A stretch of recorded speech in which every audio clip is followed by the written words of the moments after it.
sports fans. This is Robert with WTP Sports Dudes here live for another edition of Talking Sports Sunday, where we're going to be talking about the NFL playoffs, some sports gambling news that's out there, and also the NFL coaching moves. The coaching carousel has begun.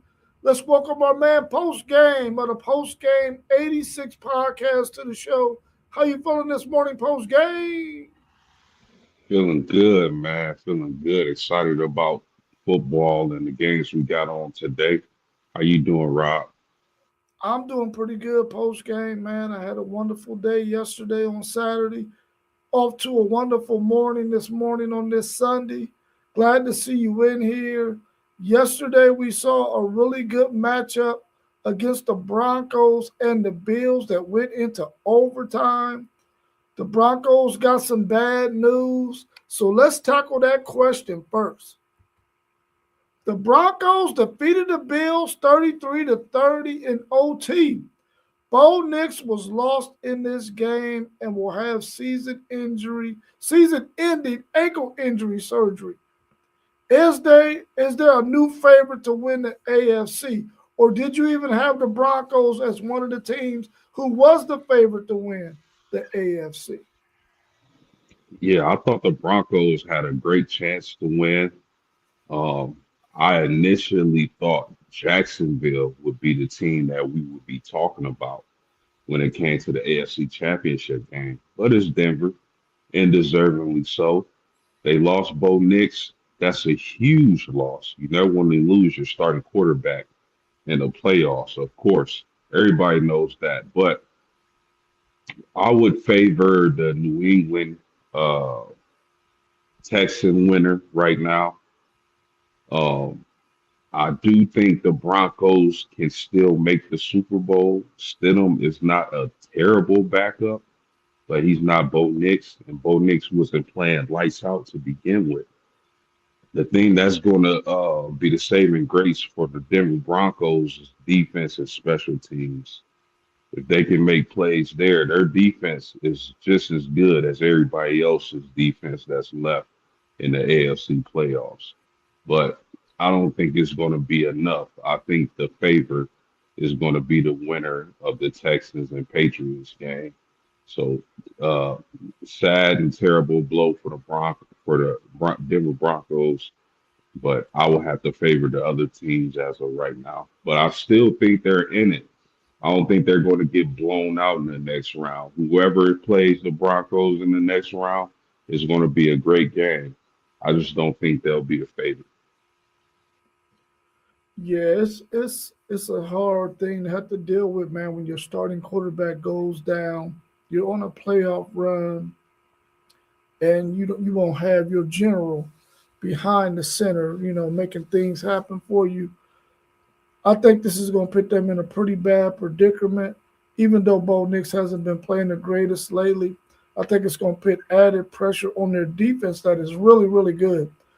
Even though they gave up 30 points yesterday in an overtime game, they played and made some really big plays down the stretch in that game to be able to help them seal that victory. A couple of Longhorns on that team made some plays. Former Longhorns on that team made some plays. I don't think that they're going to be able to make it to uh, the AFC, to the NFL Super Bowl, but I do believe that their defense can keep them in their next game, and hopefully, Stidham can make enough plays to help them win, which is possible. It's definitely possible. It's the NFL. When you got a great defense, you can make that happen. Their run game is going to be very, very critical in their next matchup, and hopefully, Stidham can be a game manager and they can get that win behind that really, really good defense. So I ain't counting them out, but it's going to be a lot tougher now without Bo Nix stood behind center. We got our man Doug in the chat. He says Stidham can spin it. Uh, Stephenville, Texas kid, good backup. Like Poe said, Nick's tough as nails. Props to him and the speedy recovery. Hopefully, yeah, he gets better soon. Doug, good to see you in here this morning. Um, Thanks for being in here. Hopefully, you got some more to add to the show. Let's talk about that game last night. Seattle manhandled the 49ers 41-6. Is the Seahawks D or the play of Sam Darnold the reason why they got that win yesterday?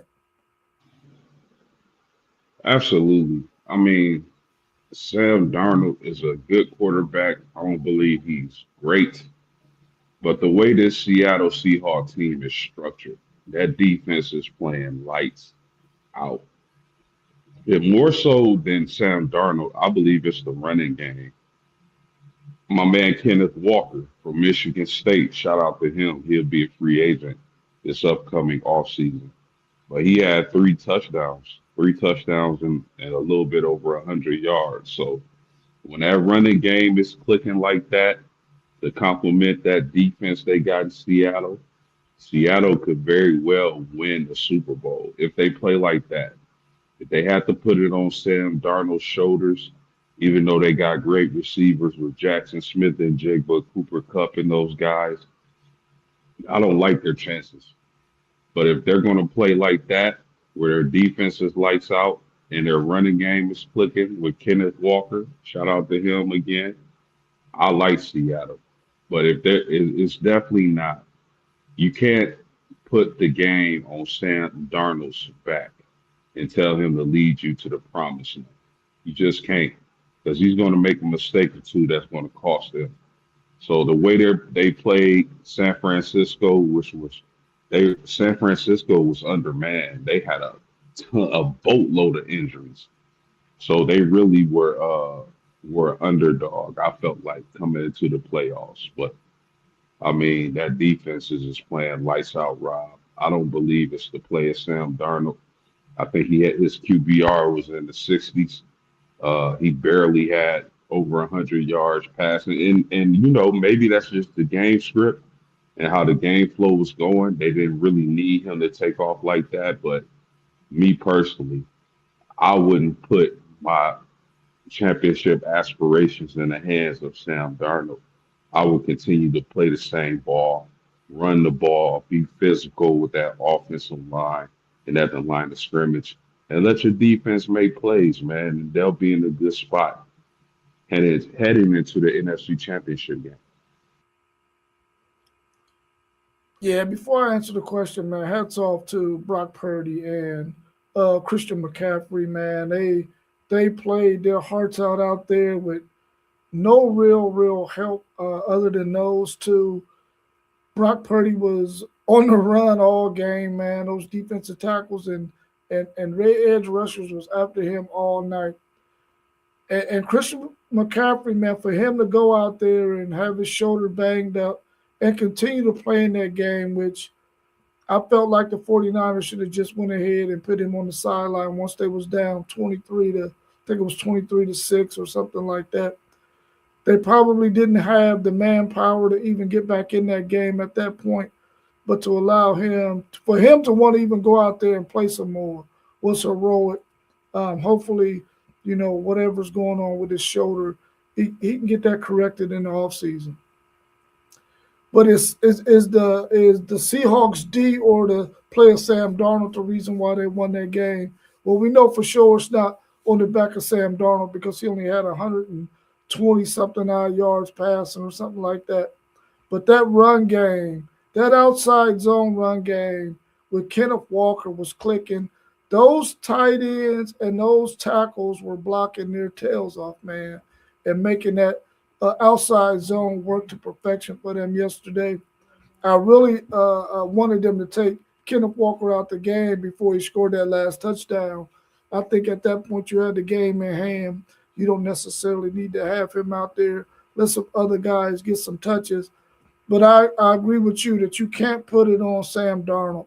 You can't rely on him to win the game for you. He has enough weapons around him for him to just manage the game. You got some really good wide receivers who are going to be open. When the play is schemed up for them to be open, just get the ball to them. Don't try to do anything heroic.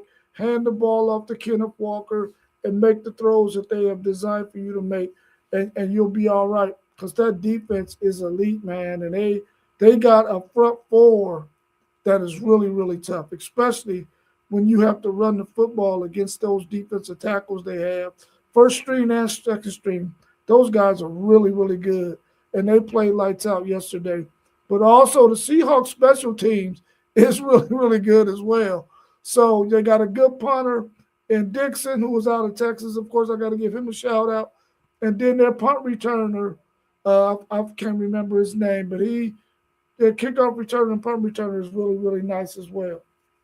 So I think with a combination of special teams, the defense, the run game, and having those dynamic receivers on the outside who can make plays will be the key for the Seahawks going forward. They just need Sam Darnold to manage that thing.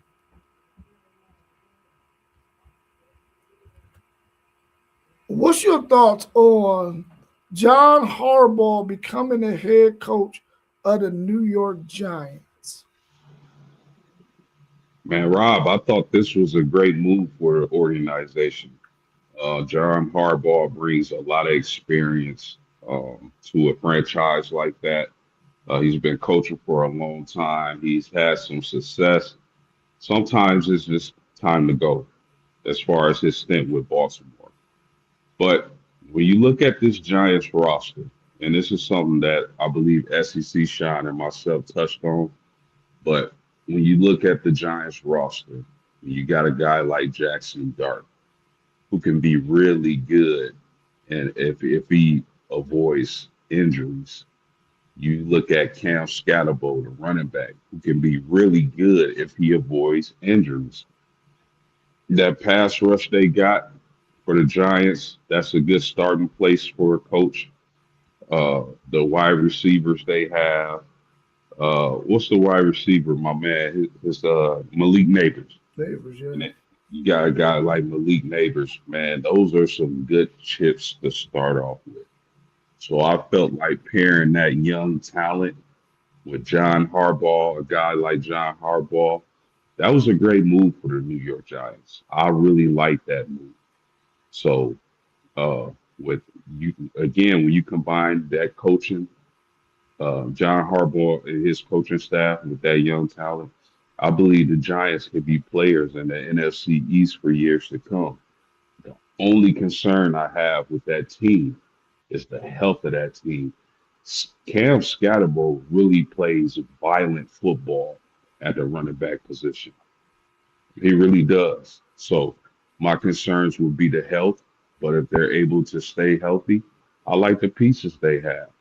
So great hire for the Giants, and we'll see what they'll be able to do. Yeah, let's welcome our man Donnell in the chat. He said that the Giants are back, and also our man SEC Sean, who says that Harbaugh is a great fit and he will help Dart out a lot. Now, of course, I gave Harbaugh a lot of flack about the question you gave me about him.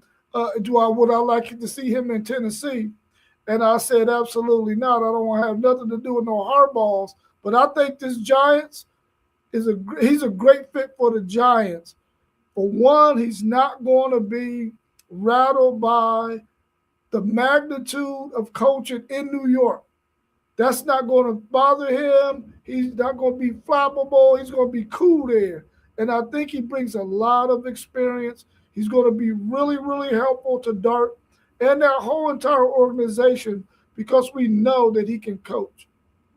We know that he can put the pieces around the players that are on his roster, and we know that he's going to probably have his hands on who they draft in the future, which is going to be a really, really good start for the Giants to go with the pieces that they already have.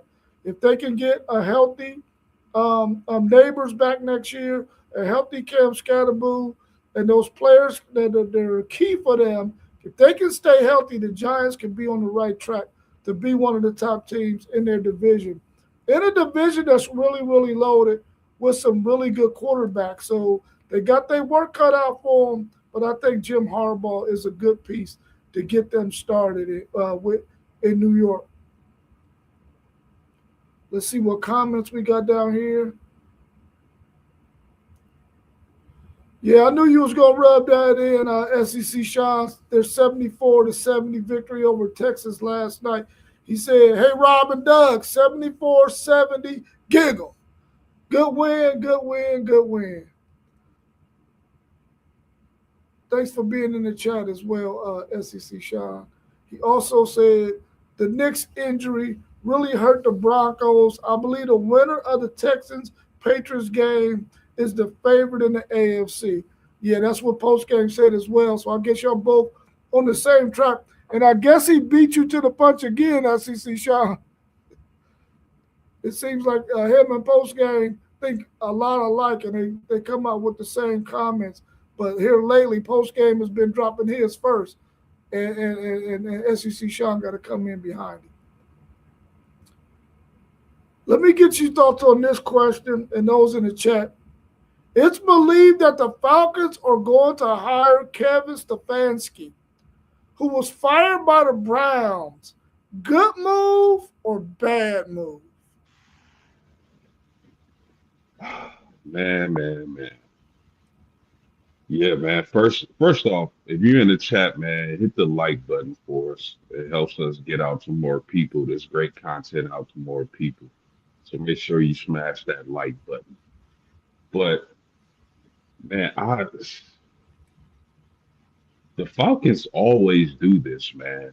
They always hire an unexperienced coach or a mediocre coach, and they just end up right back looking for a coach in a year or two again. So I don't understand this hire. I mean, I think Kevin Stefanski is a good offensive mind. And you got guys like Michael Penix. You got guys like Bijan Robinson, Drake London, Kyle Pitts. I believe Pitts is a free agent though, but they should try to get him back. You got offensive power like that, and they got some young pieces on defense too. You think about the safety from Notre Dame. You think about those pass rushers. They got some pieces. That team could be a sleeping giant with the right head coaching hire. I don't understand why they let John Harbaugh leave Atlanta without a job.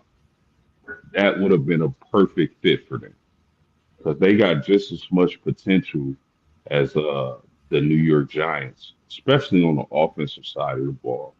I'm a really huge fan of Drake London, and I think he can be one of the elite receivers in the NFL. You just got to get the coaching hire right. Maybe this is a good hire. I don't believe it to be a good move. I think they should have went with uh, John Harbaugh, or maybe even somebody like Mike McDaniel. Maybe, but Kevin Stefanski is a good offensive mind. I would have went in a different direction. You got a lot of good talent. You got some good chips in Atlanta. The right coaching hire would have been money for them. We'll see what happens. I'm not a huge fan of this hire, Rob. Yeah, I'm not a huge fan of this hire as well. I'm kind of is it Stefanski or is it the fact that the Browns organization has just been sort of trash here over the past my lifetime? So I don't know if it's Stefanski or if it's the fact that the organization for the Cleveland Browns is just a shit show. But I don't think I would have hired him over the likes of Harbaugh.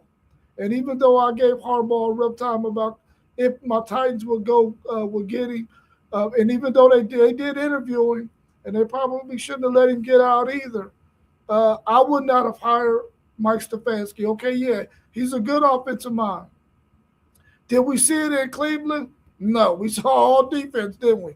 I don't think that I would have hired him. I don't know that he's the man for the job. He has a lot of pieces in Atlanta.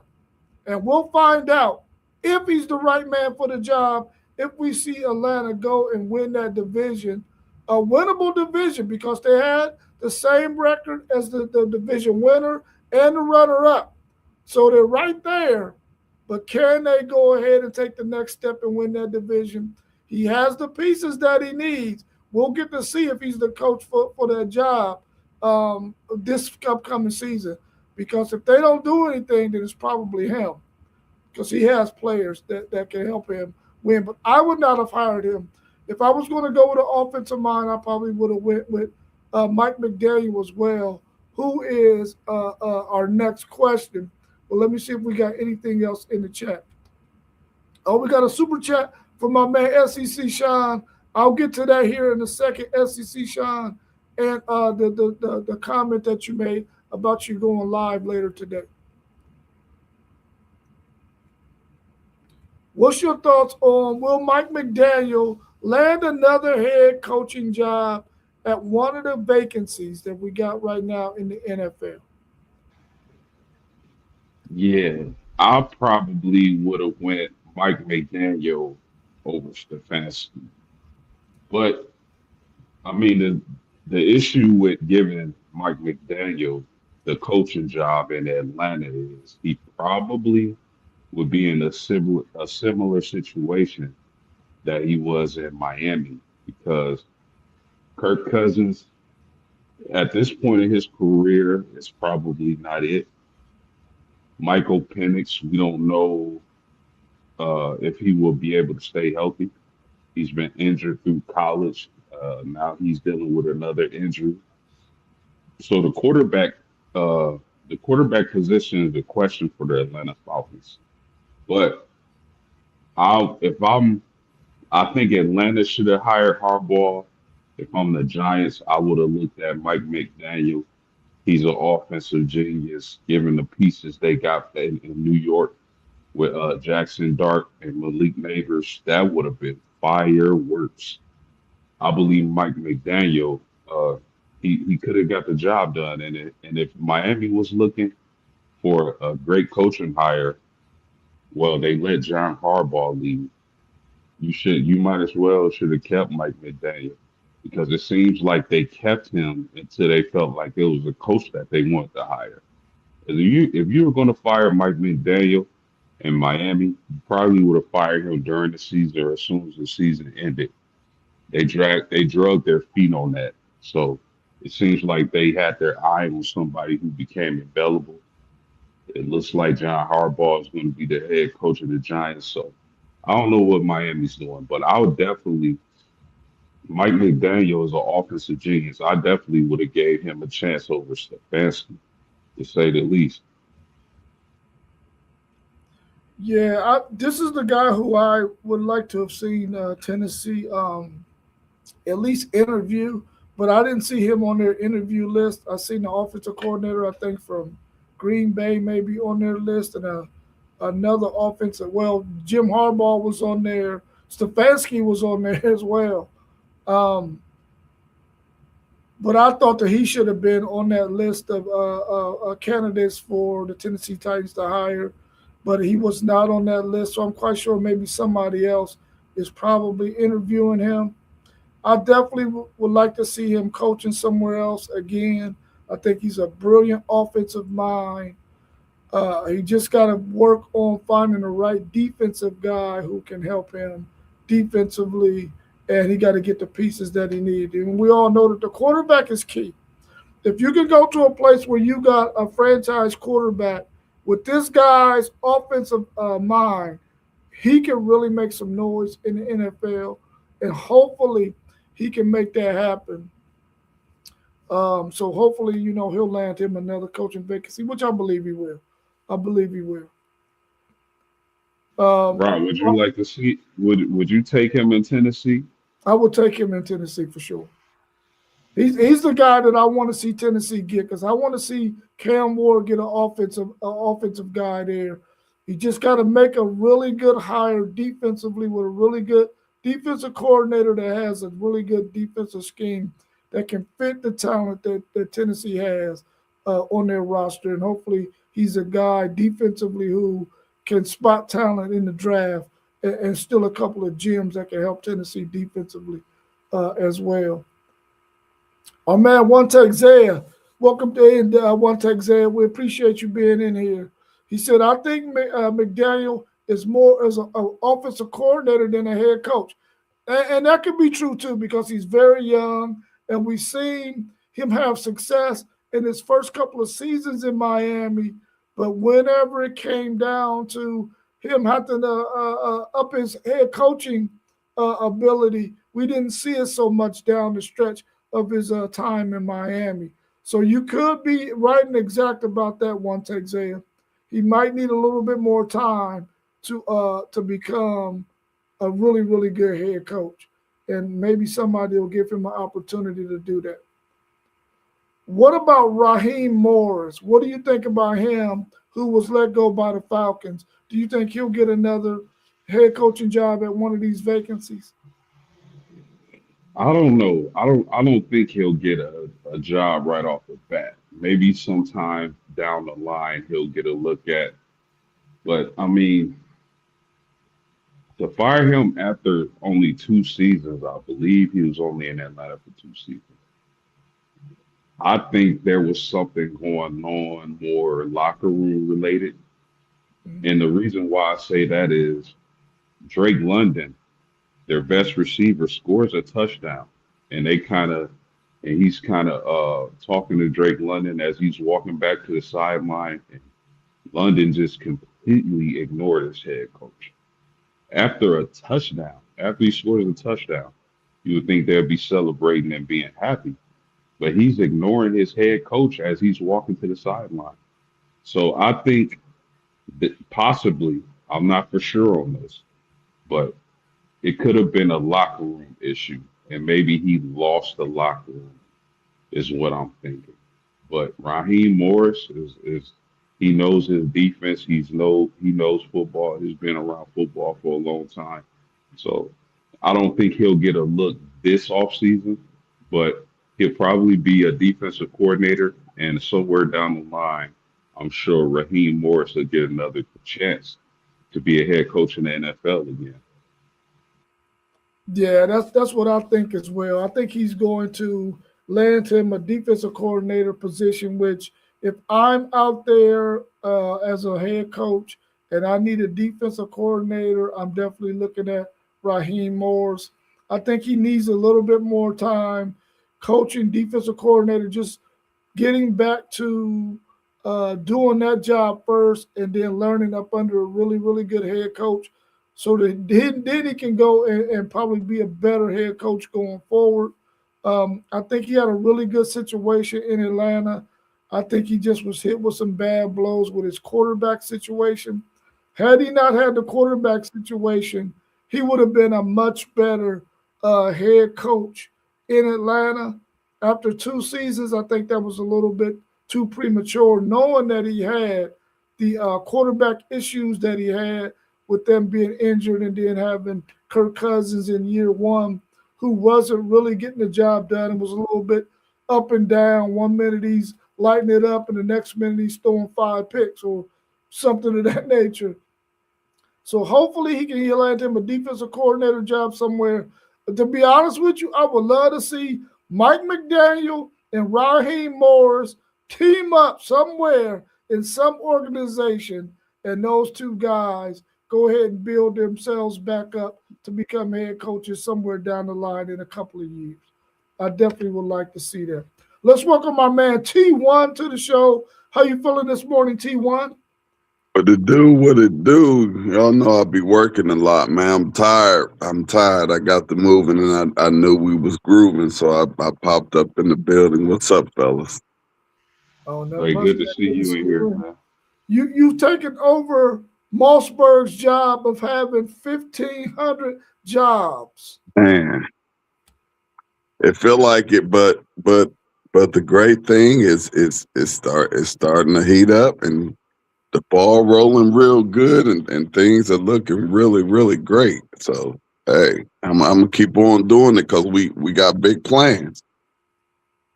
We definitely have big plans, bro. And congratulations to you and what you've been doing out there with City League TV, starting to lock in some of these powerful interviews that you're going to have coming up. I'm glad you are continuing to grind, man. And I know when we first started this, you wanted to get back into doing what you were doing before we even got started. And I'm glad that you've been able to continue to stick with that, man, and doing what you do. And it's growing so much, man. I'm so proud of you, bro. Continue to do what you're doing. And you know we're always here to support you and help you in any way we can. I appreciate you, big bro. Hey, I do be missing. I'll be missing the weekly the weekday podcast, but because before I start going super hard on this city lead, I was at least catching a couple of them. But for the past couple of weeks, I didn't.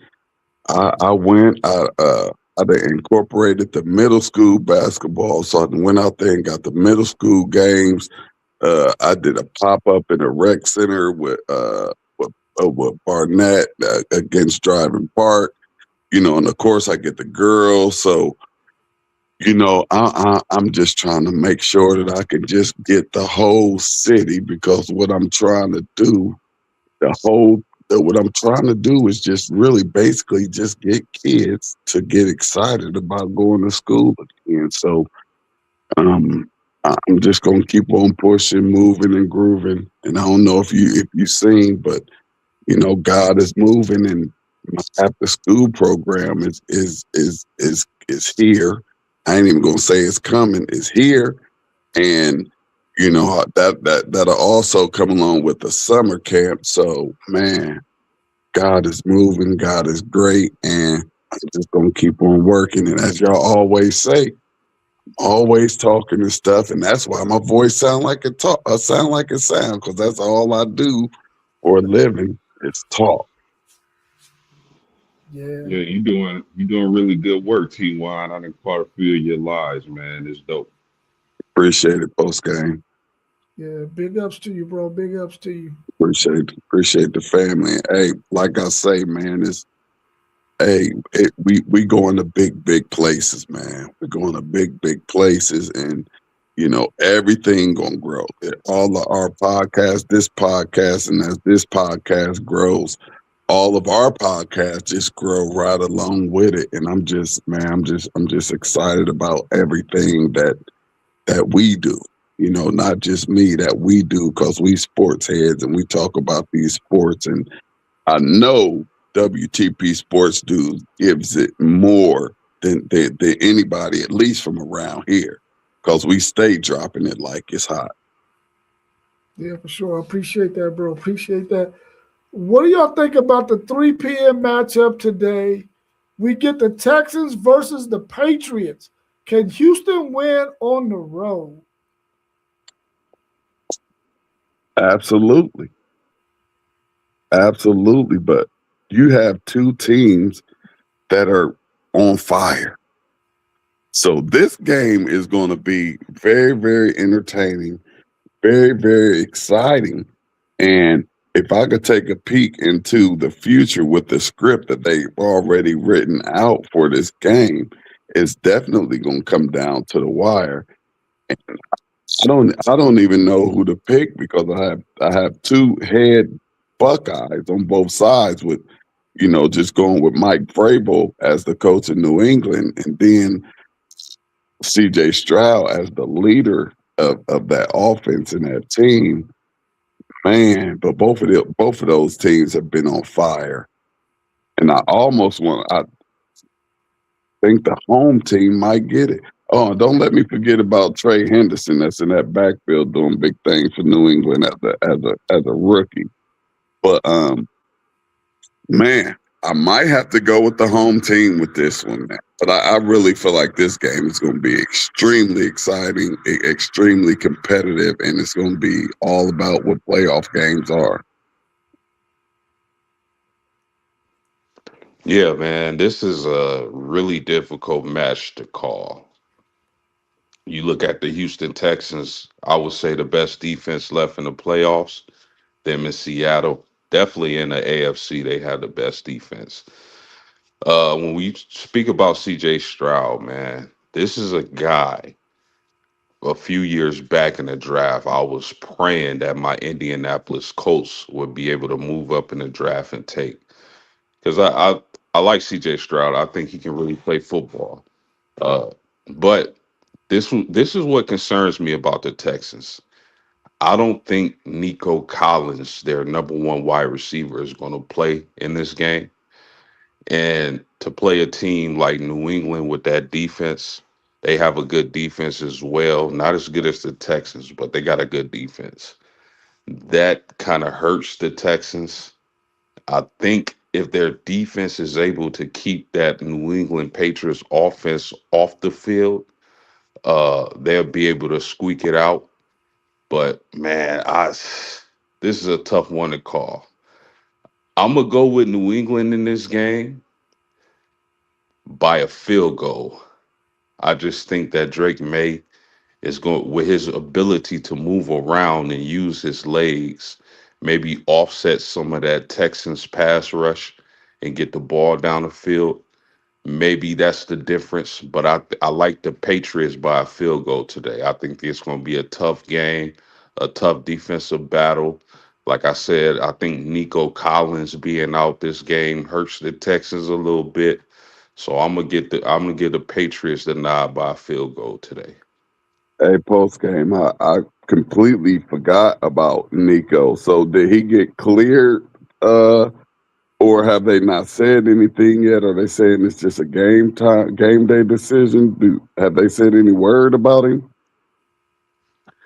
I'm not 100% sure. The last time I saw something about this is that they were saying it looked like Nico Collins isn't going to play. Now, if he plays, if Nico Collins is able to play, I'll switch my pick and give my nod to the Texans. But if Nico is out, I'm going to stand on the New England Patriots winning by a field goal. Yeah, like I said, I forgot all about that, and that makes a huge difference in his game. And I think for sure I'm not even for sure if he'll be 100%. So but I know CJ know how to throw that ball, but when you're missing your number one, that hurts. Dang, I forgot all about that.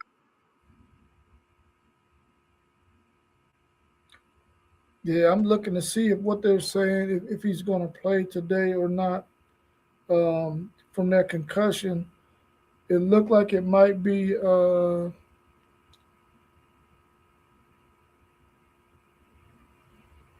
Yeah, I don't know if he's going to play or not. It's probably going to be a game time decision from what it looks like.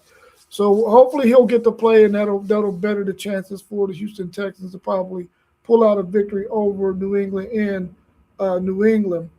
But I really do believe both of these teams are going to be play really, really good defense. Without Nico Collins, that sort of hurts C.J. Stroud in that offense. Hopefully, they can run the football to sort of make up for his loss. Even though he's a wide receiver, I think that if they can run the football and be able to manage the clock the way they want to, and with the defense that they have, they can possibly win this victory over them. And of course, our man One Take Zaya says that they're winning the Super Bowl. So he got them winning today, next week, and winning the Super Bowl. So hopefully, Who got who? One Take Zay. FanDuel Who? Zaya said, One Take Zay, FanDuel Zaya. No, he said he taking who to go and win it. The Texans. Oh, okay. I ain't mad at that. Texans winning it all, I ain't mad at that. And they definitely can because their defense, bro. Their defense. Yeah, that's the one thing. That's the thing that can save them. But golly, the Patriots' offense is pretty dynamic as well. The Patriots' offense has been really, really balanced this year, and able to do the things that they have to do to pull out them victories. And I think they've been pretty good at home as well. He said he counted over 10 tackles behind the line of scrimmage for Houston against the Steelers. That's a top 5 defense in the last decade. Yeah. True that. And we know defense travels, so they got a really, really good chance of winning this game. It's going to be tough without Nico if Nico can't go. But we do know that that defense is going to be there and give them a chance to win it. I think that they're going to be right there. It's going to come down to the wire. But if I had to pick a team, I think the New England Patriots at home in that weather conditions will probably be the victor in this game. But I'm rooting for the Texans, though.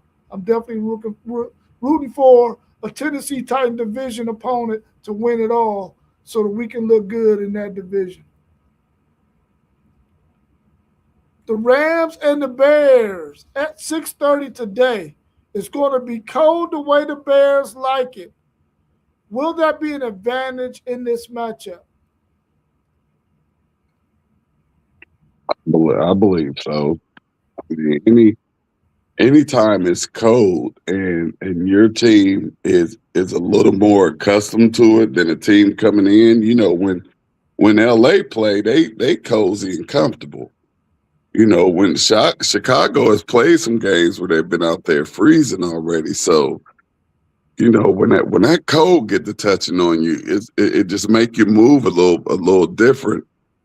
But man, this is a really, really great matchup. The Rams have been looking good this year. The Bears have been the cardiac kids with comeback after comeback after comeback after comeback.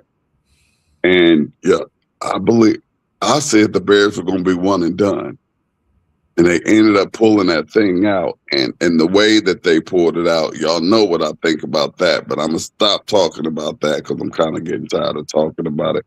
I'm just going to be entertained by these games that they're having.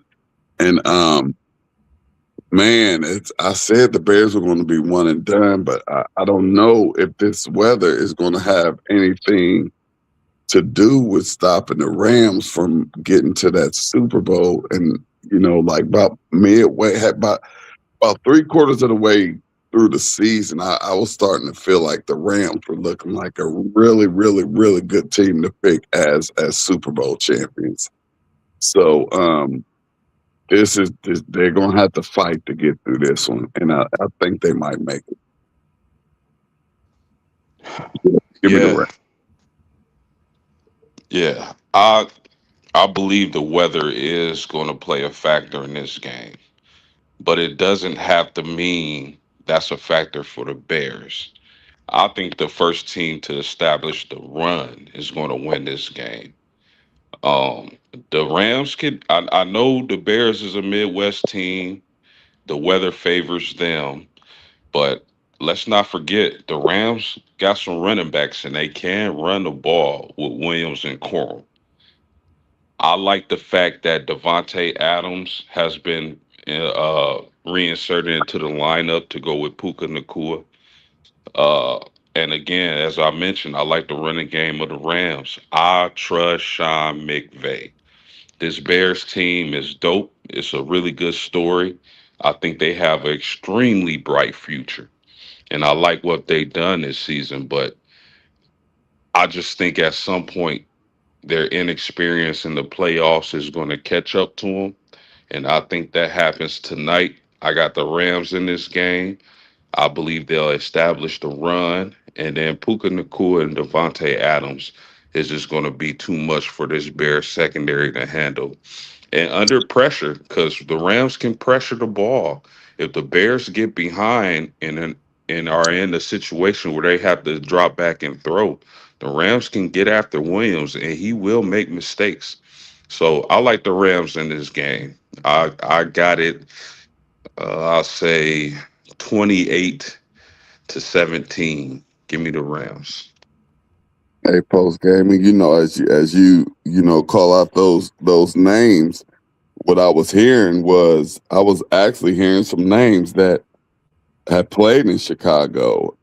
Is probably a little bit used to playing in the cold. You have who's that? You have Stafford, who he's played in Chicago. He knows what that's like. He's played in Chicago when it's freezing, and Devontae Adams, he's played there. And you got your running backs, and you got Corum, who's just played in cold weather from being from Michigan, and so they may have enough players who are accustomed to this cold weather, and that's why I just say in college football, you need to play cold weather games too, because you should be preparing these kids for the game at the next level in every single way. And playing in January is one of those preparation games.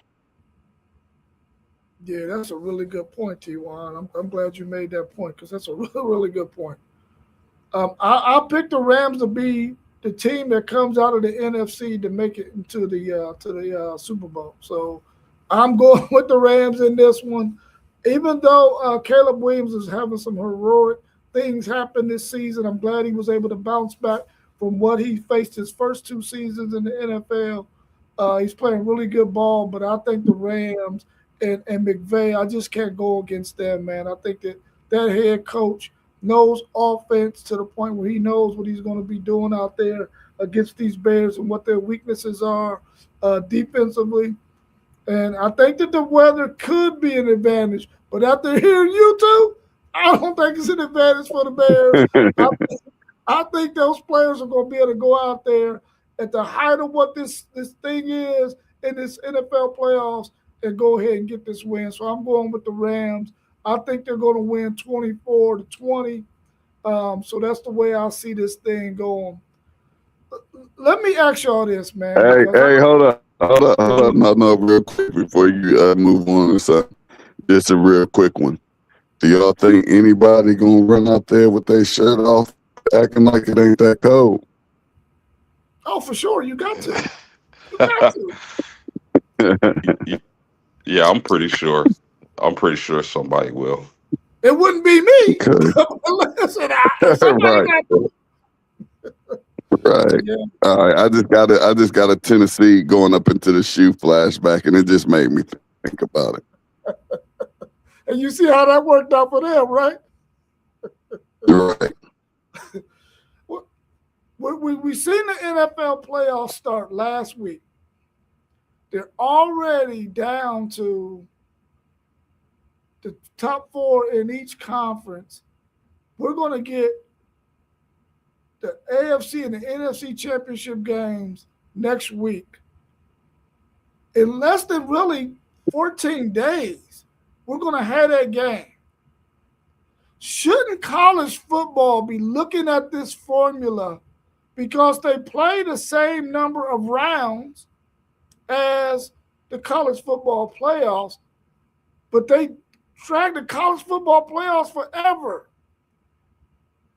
What should be done in college football to help them shorten that window, man, so that it doesn't go so long? I mean, just get it started and keep it going. And I don't like the Monday night game. Like I don't even understand the Monday night game and why you're having it on a Monday. So we know that playoff thing is a little broken. I'm not going to call it completely broken, but first of all, they need to get that thing started immediately. You know, waiting and having some teams waiting over a month to play and all of that. I never liked that. Just with the regular bowl games when we would have to wait to go play in the Rose Bowl or whatever bowl we were playing in on New Year's.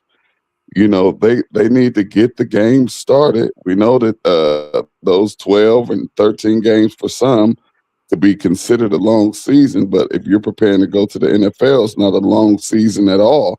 And they need to get right into those games right after the Big Ten, well, right after the conference championship game. 100%.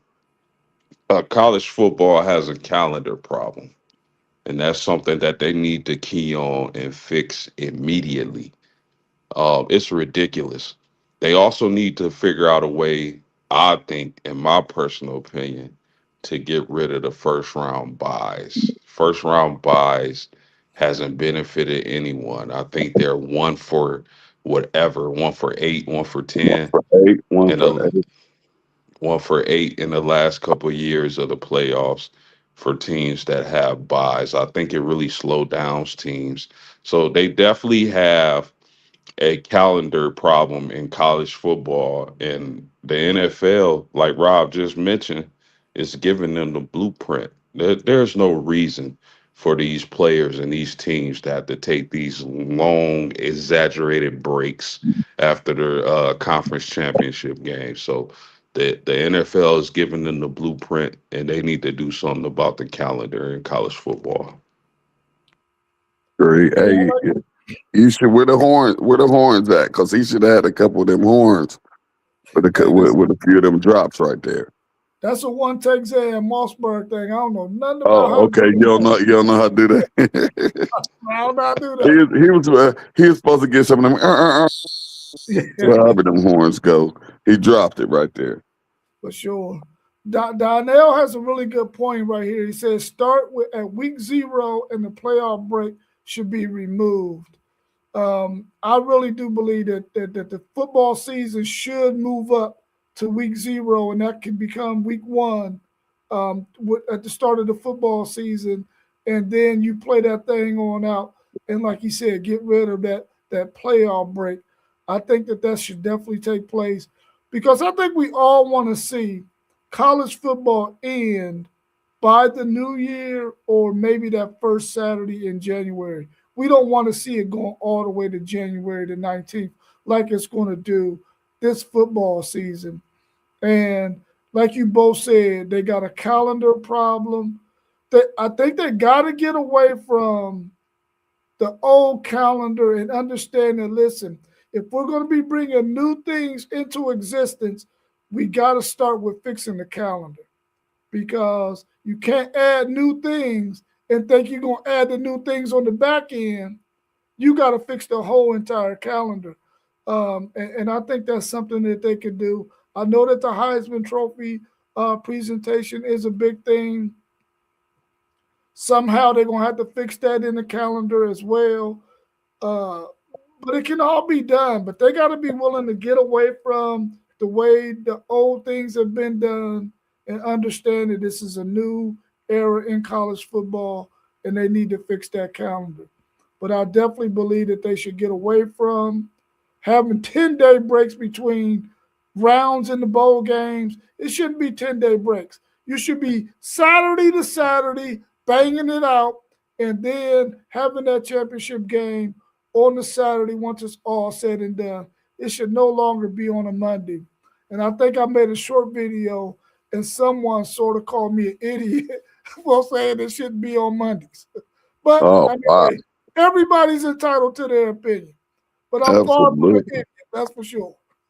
But that's an easy thing to speak on. Like the only football that should be played on Monday is an NFL Monday night football game.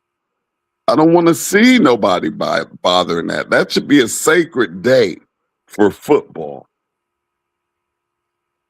Yeah, I agree with y'all on that. I don't know if y'all heard or not about this gambling scandal with these lower level basketball programs where some of the athletes were point shaving. And I had something to do with gambling and that whole thing. What's y'all's thoughts on that? Because this is starting to become prevalent. Maybe it's been going on, but we're with social media and all that. Maybe we get to hear that it's happening more and more often because now it's in the spotlight. But what's y'all's thoughts on players who are playing at these universities, and oftentimes they're saying that they're telling their friends to bet on this and that because I'm going to have some impact on this game to where you can win some money gambling. What's your thoughts on that?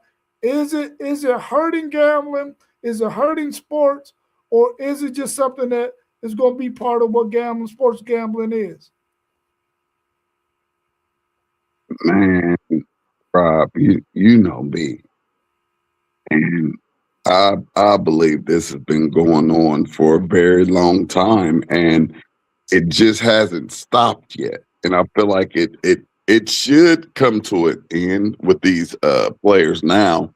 You're making money. At first they were doing it because they felt like they were getting cheated. Like, we're the ones bringing this money to this university and we ain't getting nothing but this scholarship and maybe a $500 stipend or something. So that was some of these players' ways of making money. And I truly believe that, it's going on more than this, than what's coming out. I think that this is a really, really big deal. And I think it may go on at more universities than we think.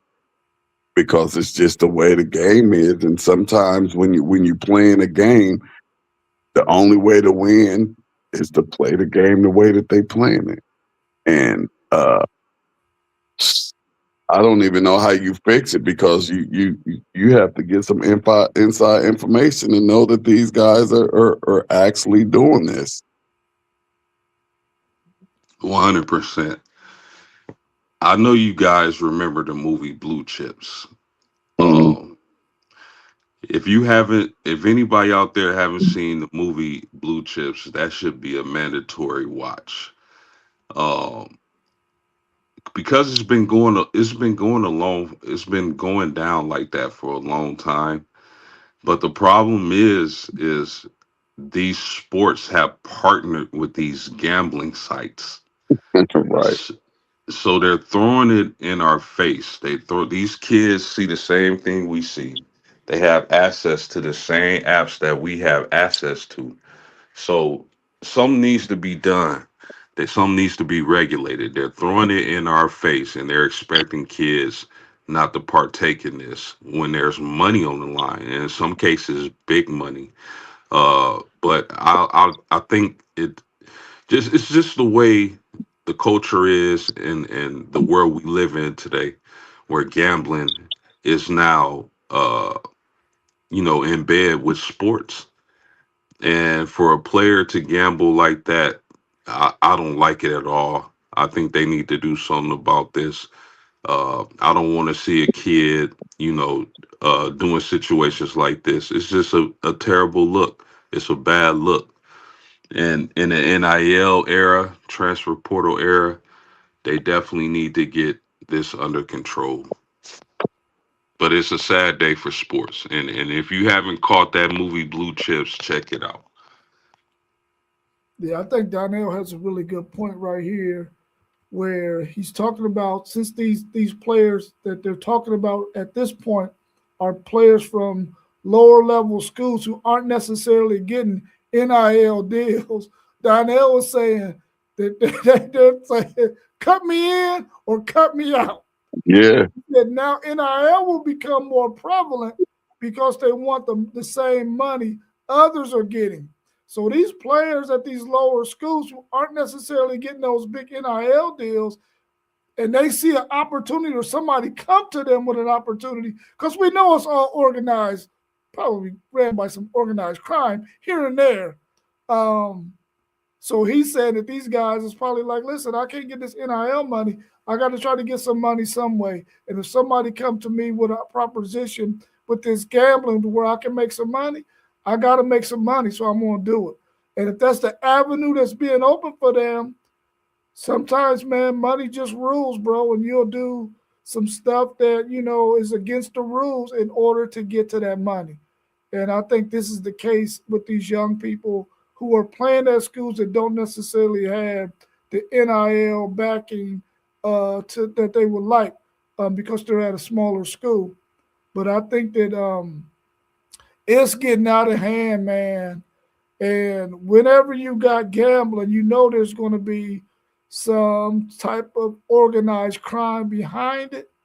And it sort of muddies the waters, man. And I hope that these young people can find a way to not get involved in that kind of stuff, because I don't want to see anybody's career or their name or their legacy get tarnished because of gambling. We see how they kept Pete Rose out of the Hall of Fame for as long as they did, even though they had his freaking records and all of that kind of stuff in the Hall of Fame, just not the person. Man, do y'all know how involved the mobs, which were the cartels before we ever heard of a cartel? The mobs of the 50s and 60s are knee deep in all and everything about gambling and making money. And not just the gambling, the banks and all of this stuff. And that's the reason why there's so much corruption with almost anything here in America that involves money. Just like the amount of money that banks take from us just to cash our checks, and they're making money as we're leaving our money in a bank and in our savings and in our checkings. That bank ain't just sitting there. They're making money with it because they hustlers.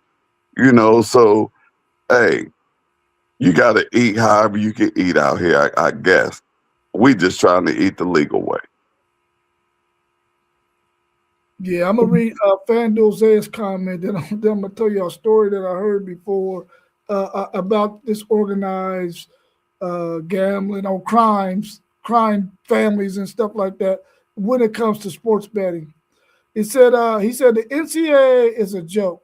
They know about quite a few schools that's not reporting NIL deals, but they have no method to hold people accountable.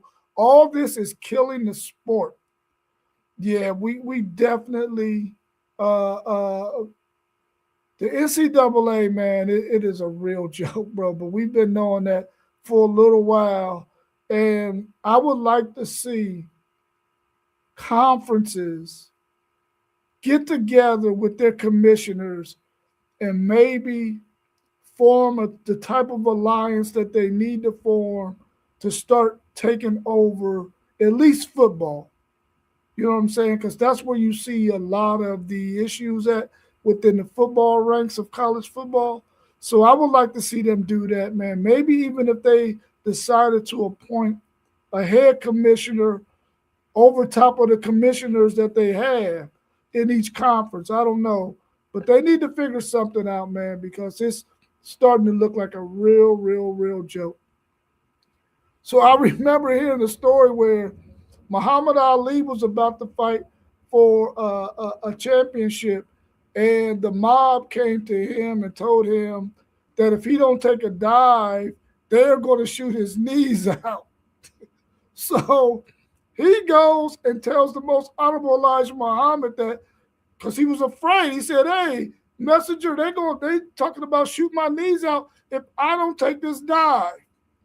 And the messenger told him, they got knees too. When I heard that story, I laughed so freaking hard, man. So I don't know how much truth it is to that story, but I have heard that story before. And he said, man, they got knees too. I was like, whoa, that's gangster right there, bro. Oh yeah, that's hilarious. That is hilarious. Is there anything else you want to add, whether it be the NFL, college football, any other sport, before we wrap up? We're just past 1 hour. Nah, not really, man. We touched on a lot of good subjects today, man. It's a beautiful podcast. If you're in the chat, hit the like button, subscribe to the channels. We really appreciate the support. Yeah, I agree. I don't have anything else to add either. But if you're watching this video or you watch it later on, please look at all of the channels scrolling across the bottom. You got WT for Life. You got Level Up Sports 10. You got Parlay Poe and the Blitzburg podcast. You got Post Game 86 podcast. You got City League TV on Facebook and on YouTube. You got SEC Sean. You got One Take Zaya. You got all of our channels scrolling across the bottom. Please go and ask your family and friends to subscribe to every last one of those channels. Hit the notification bell so whenever we go live, you can get notifications that we're going live because we're trying to bring you content every day. Later on today, our man SEC Sean is going to have his wife on with him, and they're going to talk about NASCAR, race car driving, and some of the perks that comes with that. And it's going to be a fabulous show this afternoon. Make sure you got your notification bell turned on because he's been dropping a lot of gems, things that we didn't know about NASCAR driving, and he's also going to have his wife on with him. I think that's going to be a beautiful show. I'm definitely going to try to tune in. Hopefully you do as well. Anything else you want to add before we go, T1? Nah, just getting ready.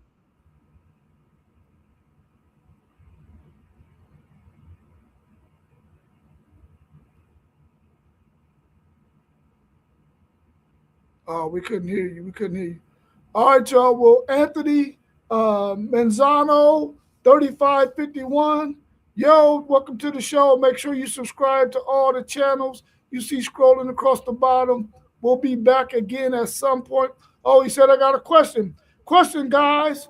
Who do you have winning the national championship tomorrow? Miami or Indiana? And do you guys have it a blowout by Indiana like most people?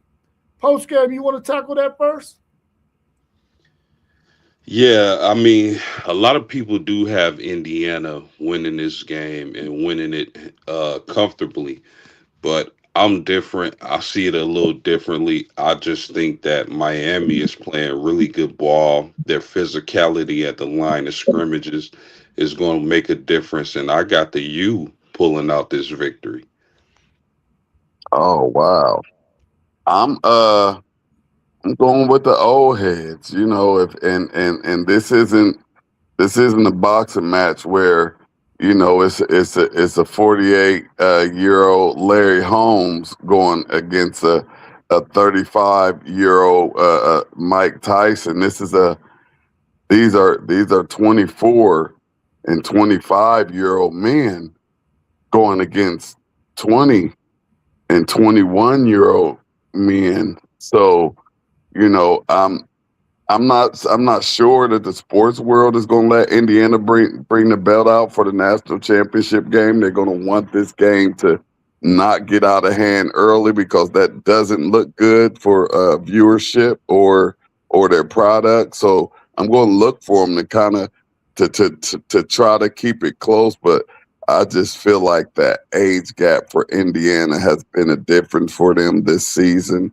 They just have a roster full of 4-year players and like a handful of 5-year players and then even a couple of 6-year players. So, that's one thing that wasn't talked about with Indiana until we got to the playoffs. It may have been spoken about here and there, but once we got to the playoffs and then they got to talking about how old Indiana was. Nobody knew, nobody was paying attention to that at the beginning of the year, but Indiana has a team full of players who have already played 4 years of college ball. So, and I believe that's what we're seeing on the field from this team. And I'm picking Indiana, and I'm picking the Big Ten to get it 3 years in a row. Yeah, I'm going to read your response, Anthony, before I answer your question. He says, the tempo Miami runs, I compare it to a knockout boxer who accumulates the punches throughout the fight, like an Oscar De La Hoya or Roberto Duran. He said, they're not going to knock you out with one punch, but their output punch-wise is going to wear you down. By the 12th round, you're tired already. And then he also says, I hate the narrative that Indiana is one of the greatest teams of all time. They're compared to the 2019 LSU team, the 2023 Georgia team, and the 2001 Hurricanes and the 1995 Nebraska team. Man, I kind of wish you would have threw in that 2005 Texas team too. Throw them in there real quick. And But anyway, I think what you're onto a really good point, because we know that Miami is one of those teams who the kind of style of play that they play, they're trying to wear you down with their offensive line. They're trying to wear down your offensive line with their defensive line, which is two advantages they might have slightly in this game. I think that Indiana is really, really disciplined. They are not going to make a lot of mistakes. And the way you're going to have to beat them is the way you're talking about. You got to wear them down, but you can't afford to make mistakes. They can't have pre-snap penalties and all that other stuff. They got to play sound execution as well, because Indiana's not going to make a lot of mistakes. But I think they can wear Indiana down to the point where late in the game, they could squeeze this thing out. Of course, I'm going to be on the other end of this thing because I do not want to see the Big Ten win 3 in a row. They already have taken over as probably the best conference because of winning the last 2 championships in college football. I'm an SEC guy. I don't want to see the Big Ten win another one. I'm going with the U. Let's go, Miami. Get that win. And I don't think that the world wants to see that Miami team not win this game. I think they're a team of destiny, a team that was on the outside looking in. The lowest ranked team that's still in this championship game at 10. The only 2 teams behind them were a group of 5 teams. I think that Miami has a chance to correct the shit, man, and win this thing. And I hope they do tomorrow. But I'm not taking anything away from Indiana.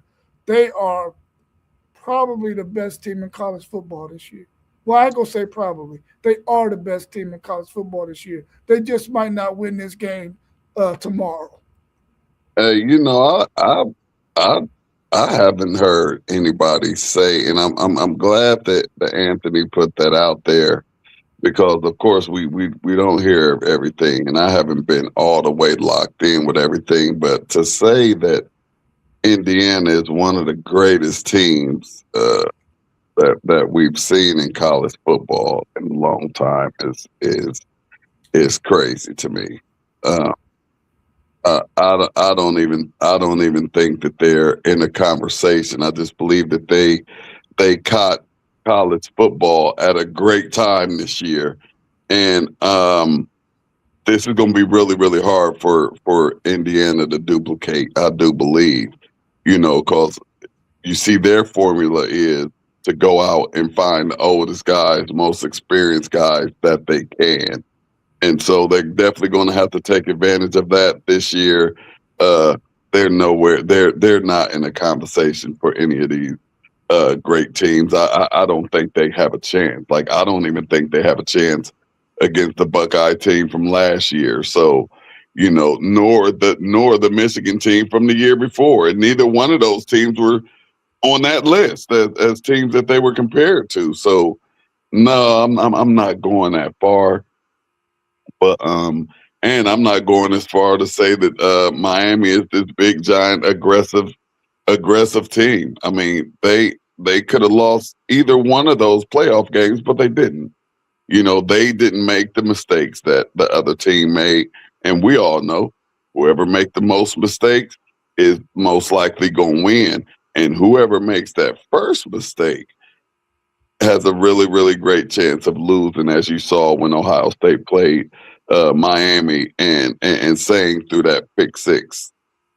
So we know turnovers win games, and I'm going with the Big Ten in the eye, and I'm sorry that you feel the way you feel, Rob, and you are only going for the U because you don't want the Big Ten to get 3 in a row, but I'm not sure that y'all going to be able to stop this Big Ten train that's coming to college football. We've shown that our teams are the best teams in college football now, and Indiana is the best in the Big Ten. So I can't wait for tomorrow to get here.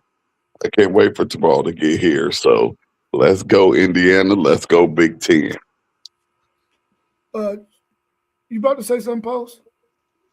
Yeah, I was just gonna chime in on Indiana being one of the greatest teams of all time. I don't believe they're one of the greatest teams of all time. I think they're a little bit overstated and exaggerated when you compare them to other great teams because their story is so beautiful. Them coming from nowhere, being a basketball program, Signetti coming and bringing his guys from JMU, them getting the older guys in the portal, and the run that they've been on this past season and even last year.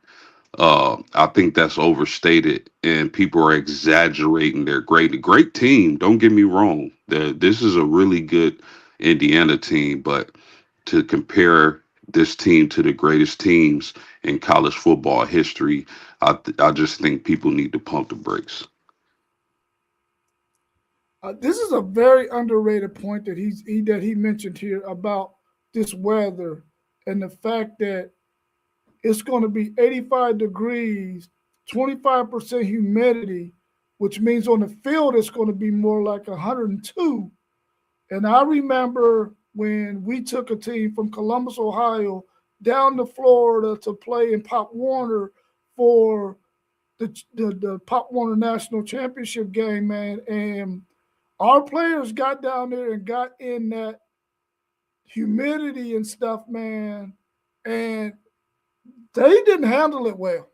So will that have an effect on Indiana coming from this climate up here in the Midwest down there to that humidity? Maybe they'll get down there early enough to where they get acclimated to it, but that could have an effect in this game because you've been up here breathing this cold weather. Now you go down there breathing that humidity. It can have an effect on you because I've seen it have a major effect on our little league team when they went down there for Pop Warner many years ago when my son played little league football, and it was you could tell the difference between the Florida players who play down there all year round and the Midwest teams that went down there to play. It had a tremendous effect on them. Maybe it will, maybe it won't. We'll have to wait and see. But that's a really good underrated point that you made, Anthony. I say that it won't. You know, as you stated, the weather's going to be 85 degrees, so it's going to be beautiful. I don't think that it's going to. I don't think that it's going to feel like much more than that. I think it's going to still stick around that 85. You know, maybe 87, 88 tops, and I think Indiana's going to feel refreshed and feel really good to be in that warm weather because you know we from the Midwest. When we get to some warm weather in December and in January, that feel real good to us, and it's like we're solar panels, and it energizes us. So I'm going to look for Indiana to thaw out once they get down there to Miami and just go ham as if they were some bears coming out of hibernation, and not ham as in to blow them out, but to do whatever they want to do on that football field. So I don't think the weather is going to have anything to do with that game. And as I've stated, these are old men. Half of these dudes would already be retired from the NFL after their 3 years. So no, I don't think it's going to bother them any. Okay, well, we'll have to wait and see on that. He also was talking about Darian Mensah, who is jumped in the transfer portal. We know his destination is going to be Miami, and they're going to pay him that big money to do so. We all agree that that's probably the team. Well, we agree that that's the team that got him to jump into the portal. So he'll be their quarterback next year, which we all know that they needed a quarterback with Carson Beck going on to the NFL after this game tomorrow. That's a really good pickup. He's a really good quarterback. We saw what he was able to do this season and what he did in that bowl game and in their championship game against Virginia. So that's a really good pickup for Miami. I don't know if it's been announced yet, but we know that that's where his destination is going to be. So thanks for bringing that up as well. And he also mentioned that in that Ole Miss game, that Miami made a lot of mistakes in that game that allowed Ole Miss to be in that game with them as well. I think that Miami has a really good chance to win this game. They may not win it. We have to wait and see, of course, because the game has to be played.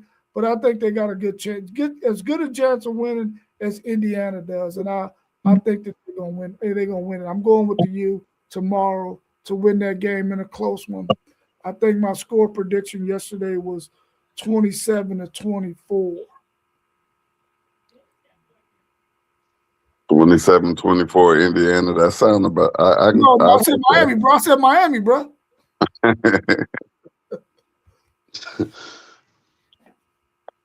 Let's say good morning to our man, Boss Big. He said, keep the Gunnell family in our prayers. All day, bro. We'll definitely do that for sure. His family was one of the families that grew up in the neighborhood with us, and he has children with one of the Noakes girl. Where their family has one of their sons has children with one of the Noak family young ladies. So definitely got prayers out for them. Salute Mossberg. Yeah, we agree with you, Anthony. That ACC tiebreaker was the dumbest stuff ever when you got a freaking, what was it? They were 7-5. Duke making it to the ACC championship game against Virginia. We thought that it should have been Miami and Virginia, but of course the ACC rules are what they are, and Duke ended up making a game, but they ended up winning it too. So maybe they deserve to be there because they beat Virginia. But we definitely believe Miami should have been there, and he got it 27-19 Miami. Hey, So but look, had Miami played that extra game, their outcome could be completely different. We have to remember that extra game matters in more ways than just winning a conference championship. You look at Ohio State. Ohio State played Michigan. And if you know anything about Ohio State-Michigan game, you're not feeling that well body-wise when you come up out of there. And then they have to go and play a well-rested Indiana team. It makes a difference. It makes a huge difference. So Miami they did Miami a favor by not having them in that conference championship game. I would prefer to never play in the conference championship game again. Yeah, Mossberg, if you can, man, put it in the chat what happened so that we can be more informed on what happened with the Gunnell family.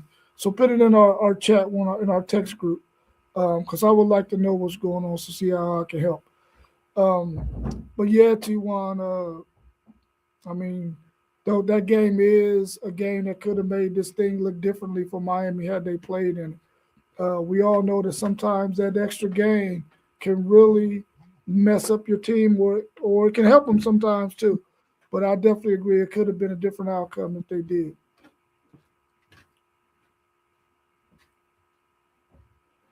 No, I don't think anybody outside of Ole Miss has scored more than 20 points on that Miami's defense. Down the back stretch, Miami, after they corrected their issues against SMU and Louisville, they've been playing some really, really good football. We can't deny that. They've been playing really, really lights out. But we're about to wrap this show up, y'all. We're right at an hour and 22 minutes. So we're going to wrap this thing up. T1, take us out.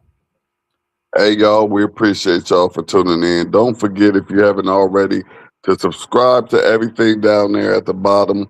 We appreciate y'all. We love y'all. We love each and every one of you who dropped something down there in the comments, because we need for the audience to talk back to us. So, hey, y'all, we appreciate y'all. Y'all know the deal. We was in the building. Now we up out of here.